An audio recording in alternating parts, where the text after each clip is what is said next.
Hi, I'm Tim Roble, and welcome to another episode of Adventure Athlete. Working on the Humvee high-low camper again today. It's about day 20 right now, and I figure I probably have another 20 more days or so to go. But I think by 1 February should be very operational. Not a ton left to do, but only thing really left to do is everything. Need to really get some spare tires back on this to keep myself from knocking myself out on the corners. But got the ramp all put together, got everything sealed up. Things are starting to look good. I got all of the marker lights, brake lights, backup indicators, got all the wires lengthened and ready to tie in. And that's worked out really well.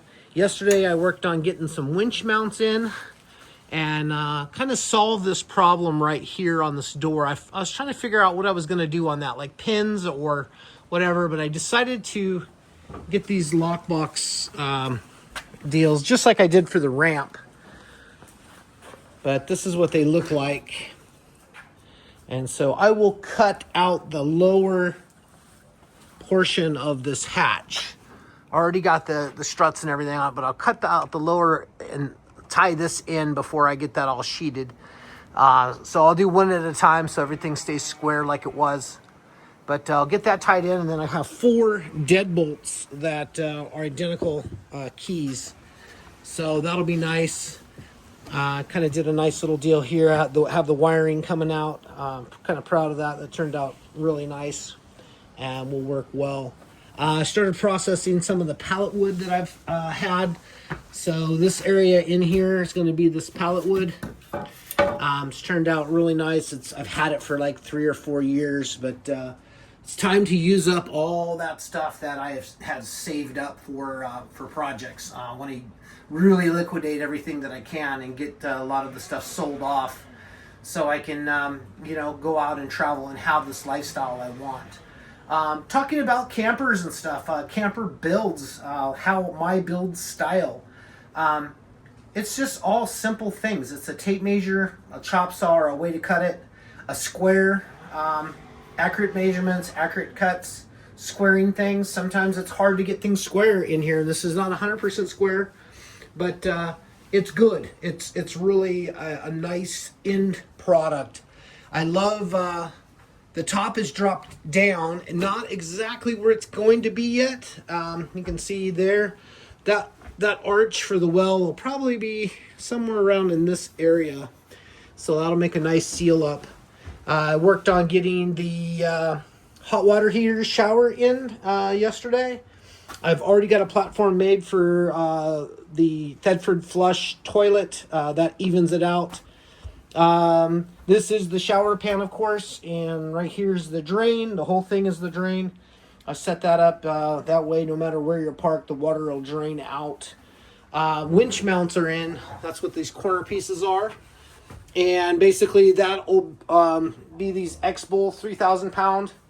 And I run that over this. I'll pull that out, and that'll be able to winch that tire in place, kind of have some swing. So I think I will do aluminum on this.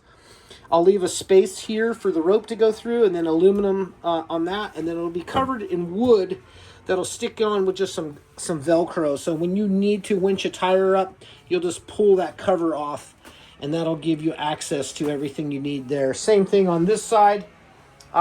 Today, basically by end of day, I'm going to be lowering the top to this level. Will come all the way down to here.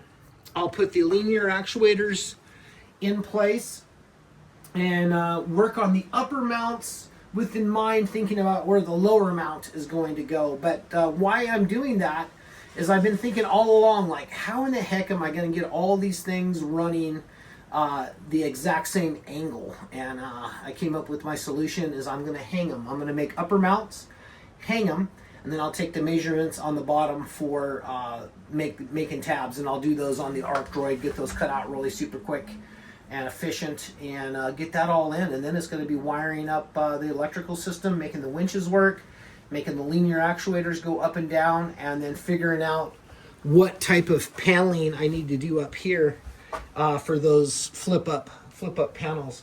That looks like that's going to be about the height right there of that front section.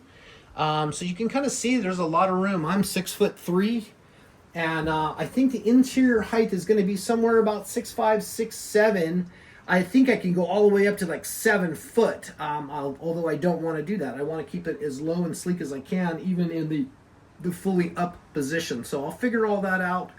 As I open up a tube of Sikaflex, which I also believe happens to be the best product for this type of stuff, I'm putting that Fein bead in on the tubes, and then what I'll do is I'll come through with a can of Rust-Oleum Professional, and I'll hit this with a coat of white paint, trying to keep that clean and looking nice. And then this area here is going to be tongue and groove with the polystyrene. I know I've had a few people reach out and ask about build style, and there's several great ways. I talk about this a lot. There's several great ways to build a camper. This is mine. I frame up things. Basically, you got to have basic welding skills. Build it out of 095 if you want to be like stout, or 065 when you want to be light. But other than that, like I kind of got this whole process. This top, as it is right now, weighs somewhere around 300 pounds. I was real surprised when we went to push it up on how easy it was to relocate and drop everything down. We've had high winds, so that slowed the progress down a little bit, but not much. There's so much to do on the project that you can come inside and work. And that's what I did yesterday, is I kind of got this panel in, and I'm not sure if that's going to stay all white or not, or what I'm doing. But for right now, I'm going to wait till I get the rams in. The rams are going to go in the back here, and the back over on this side. So there'll be a little bit of intrusion coming in, but not much. And go down that path and keep fabbing up. So if there's something you want to know about a build style, or you need help with something, please reach out, let me know. I want to build a community of DIY camper builders, and just people that need a little extra help or bounce ideas off of. It's nice to have that. I usually don't get that. Probably my number one tip I got from one of my friends, John Tripp. He said I should roll the top in a bow, and I never even thought about doing that. So collectively, we're all smarter together than we are individually. But I wish I would have rolled a bow. I don't need it. I'm not going to have access on the roof. I don't need to be on the roof. I have 800 watts of solar going up there, plus a chimney coming out that I still haven't figured out how to do that. And as you go through things, you run into little problems on trying to figure out like how you're going to do this. One of those problems yesterday was this water heater, which I absolutely love. It's the same one I have in Oscar Mike.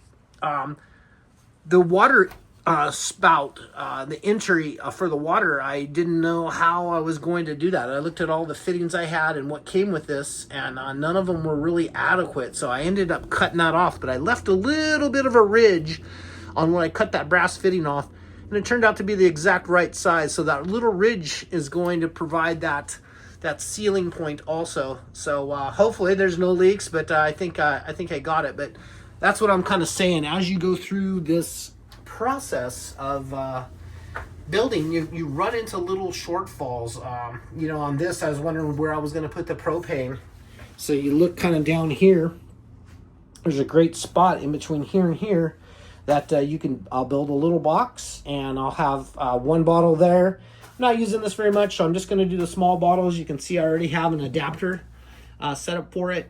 And my experience in my other adventure truck that had the same water heater in it, I end up using about one bottle a year for showers, because you're not showering that often, and it's not really a gas hog. Versus the stove and oven, I just went through my first 5-gallon full-size propane bottle on that with 2.5 years of use in cooking. So super stoked on how efficient everything is. And with all these wildfires and everything going on, it's nice to have a product that makes power.